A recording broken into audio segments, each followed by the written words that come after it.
శ్రమయేవ జయతే పురస్కార ప్రదానోత్సవ కార్యక్రమం తెనాలిలో ఘనంగా జరిగింది.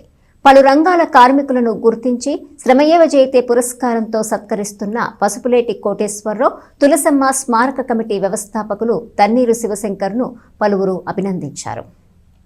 స్థానిక గాంధీనగర్లోని ఇస్కప్ కార్యాలయంలో పసుపులేటి కోటేశ్వరరావు తులసమ్మ స్మారక శ్రమయేవ జయతే పురస్కార ప్రదానోత్సవ కార్యక్రమం ఆదివారం ఉదయం నిర్వహించారు. కార్యక్రమంలో Veerabrahmendra charitable trust ELV Apparao, చిన్నపరిమికి చెందిన senior rice Miller Marreddy Basireddy తదితరులు పాల్గొన్నారు. కన్నబిడ్డలే తల్లిదండ్రులను మర్చిపోతున్న ఈ రోజుల్లో అమ్మమ్మ తాతయ్యల పేరుతో పురస్కారాలను అందిస్తున్న తన్నీరు శివశంకర్ యువతకు ఆదర్శం అని పలువురు అన్నారు. గుంటూరుకు చెందిన ఫ్రెండ్స్ ఇంజనీరింగ్ వర్క్స్ అధినేత షేక్ మొహిద్దీన్ మరియు పట్నానికి చెందిన సెంట్రింగ్ వర్కర్స్ యూనియన్ గౌరవ అధ్యక్షులు మట్టుపల్లి సాంబయ్యలకు ఈ సంవత్సరం శ్రమయేవ జయతే పురస్కారాలను ప్రదానం చేసి ఘనంగా సత్కరించారు.